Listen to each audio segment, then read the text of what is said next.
Andhra Pradesh PCC అధ్యక్ష పీఠం మీదకు షర్మిల గారు వచ్చి వైఎస్ జగన్మోహన్ రెడ్డి గారిని టార్గెట్గా చేసుకొని 56 నెలల కాలంలో తెలుగుదేశం పార్టీ, జనసేన వాళ్ళ మీడియా వాళ్ళ సానుభూతి పరులు ఏమేమైతే విమర్శలు ఎక్కువ పెడుతూ ఉన్నారో సేమ్ స్క్రిప్ట్ మేడం గారు కూడా ఎగ్జిక్యూట్ చేసి తన హవాభావాలను వాటికి జోడించి మధ్యలో రాజశేఖర రెడ్డి గారి పేర్లు కూడా తీసుకొచ్చి ఆమె చేస్తున్నటువంటి ప్రసంగాలు, ఈ ప్రసంగాలు మొదలు కాకముందే పిసిసి అధ్యక్ష పీఠం మీదకు షర్మిల గారు రాకముందే మొత్తం ఏ విధంగా తాను ఇప్పుడు అంటే ఎలాంటి ఒక రకమైన ఇగోలోకి వెళ్ళిపోయారు అండ్ ఎందుకు తను పూర్తిగా పర్సనల్గా తీసుకొని మరి జగన్మోహన్ రెడ్డి గారికి రాజకీయంగా ఇబ్బంది కలిగించాలి అని చెప్పి ఆలోచన చేస్తూ ఉన్నారు. వీటి మీద మనం చాలా పదాలు ఉపయోగించుకుంటూ దీన్ని ఫ్రేమ్ చేసుకొని ఎగ్జిక్యూట్ చేసాం. మనం ఏమేమైతే డిస్కస్ చేసుకున్నామో అవన్నీ కూడా నిజమని ప్రతి అడుగులోనూ కనిపించింది.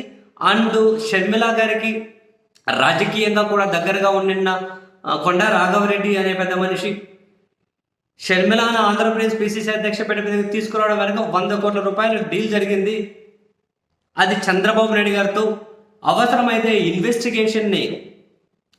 మీరు ఇన్వెస్టిగేషన్ చేసుకోండి, నేను రెడీ అని చెప్పి తాను కామెంట్స్ చేసిన తర్వాత అండ్ వీటన్నిటి చుట్టూ కూడా ఇప్పుడు సీఎం రమేష్ ఆయన తెలుగుదేశం పార్టీ బీజేపీలో ఉన్నటువంటి మనిషి వీళ్లకు జగన్ గారి వ్యతిరేకులతో చేతులు కలపడం అయినా ఎప్పటి నుంచో అయినా ఇప్పుడు షర్మిల గారితో అయినా ఆయన కంపెనీ ప్రత్యేక విమానం పంపించడం దగ్గర నుంచి అయినా బీటెక్ రవి షర్మిల గారి భర్తతోటి కలవడం అయినా రకరకాలుగా షర్మిల గారు చంద్రబాబు గారి ఇంటికి వెళ్ళి మోర్ దెన్ 45 minutes పొలిటికల్ గురించి చర్చించడం అయినా షర్మిల గారు తన అధికారిక మీడియాగా తెలుగుదేశం పార్టీ ఆస్థాన ఛానల్ను పెట్టుకున్న దగ్గర నుంచి అయినా మనకు ప్రతి అడుగులోనూ స్పష్టంగా కనిపిస్తుంది.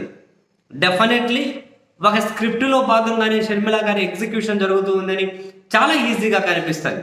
ఇప్పుడు ఈ స్క్రిప్టును మరింత అందంగా తీర్చిదిద్దడం కోసం ఈ స్క్రిప్టును రెడీ చేసినటువంటి ఈ యూనిట్ ఎవరైతే ఉంటారో రచయితలు,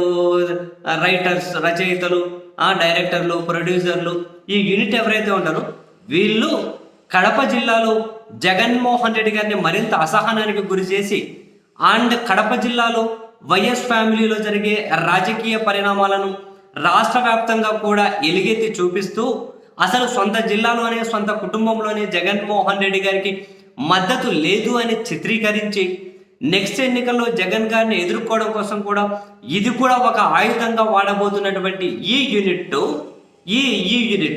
షర్మిల గారి చుట్టూ ఉన్నటువంటి ఈ యూనిట్ నెక్స్ట్ అస్త్రాన్ని బయటకు తీసి కడప ఎంపీ స్థానం నుండి వివేకానంద రెడ్డి గారి భార్య గారిని పోటీ చేయించాలని చెప్పి అస్త్రాన్ని బయటకు తీస్తున్నారు.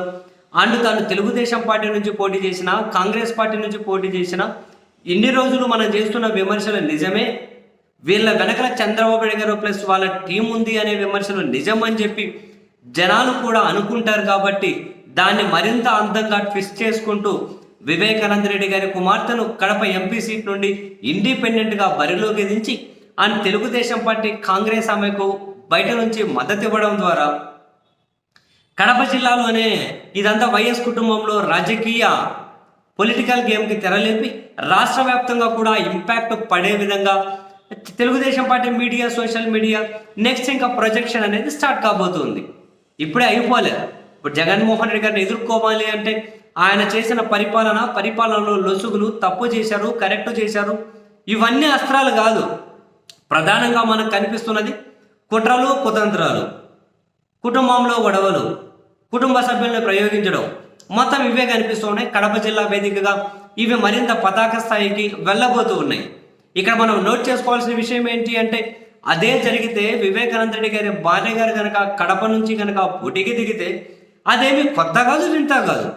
రాజశేఖర రెడ్డి గారు చనిపోయిన 2 సంవత్సరాలకు తిరగకముందే, పట్టమని సంవత్సరం అటు ఇటు తిరగకముందే అదే జిల్లా వేదిక మీద నుండి కాంగ్రెస్ పార్టీ కూడా ఇదే ఎగ్జిక్యూషన్ చేసింది. ఇదేమి కొత్త కాదు. అక్కడ జనాలకు పులివెందుల నుండి స్వయాన ఉదయం మీదనే దివంగత వివేకానంద రెడ్డి గారు పోటీ చేసిన దానికంటే ఇదేమి పెద్ద వింత కాదు, ఇదేమి పెద్ద ట్విస్ట్ కూడా కాదు.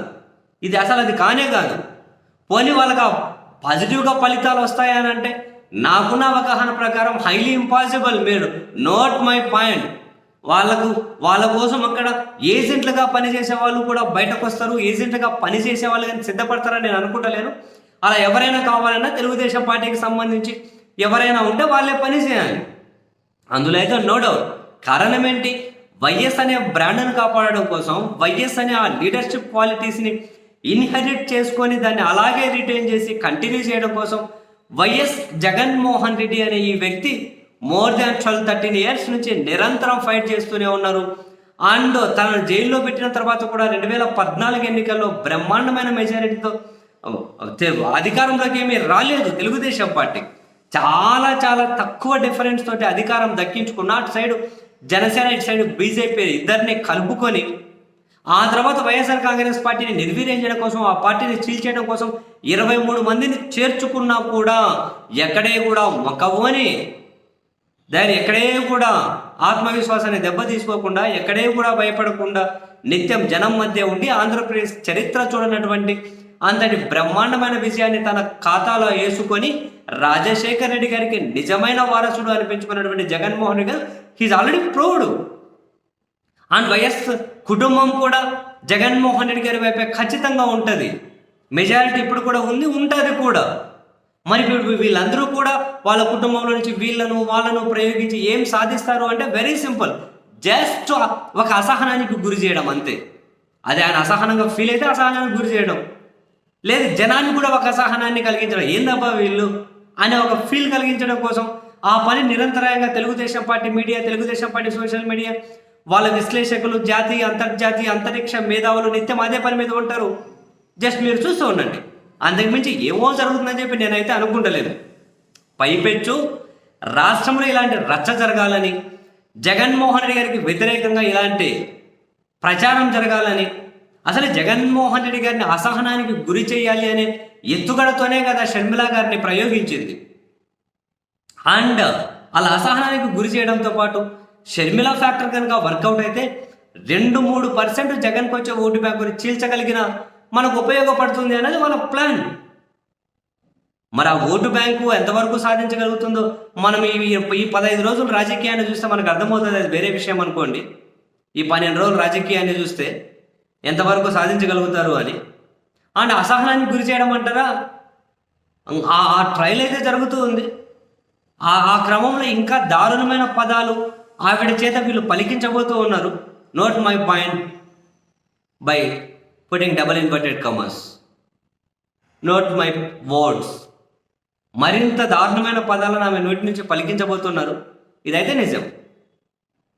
మరి ఎంతవరకు అసహనానికి గురి చేయగలుగుతారు అన్నదే ఆ ప్రయోగించినటువంటి షర్మిల అనే అస్త్రం తుప్పుబట్టిందా ఎన్నికలు అయిపోయేసరికి, లేకపోతే కాసింతైనా పదునుందా అన్నది తేలుతుంది.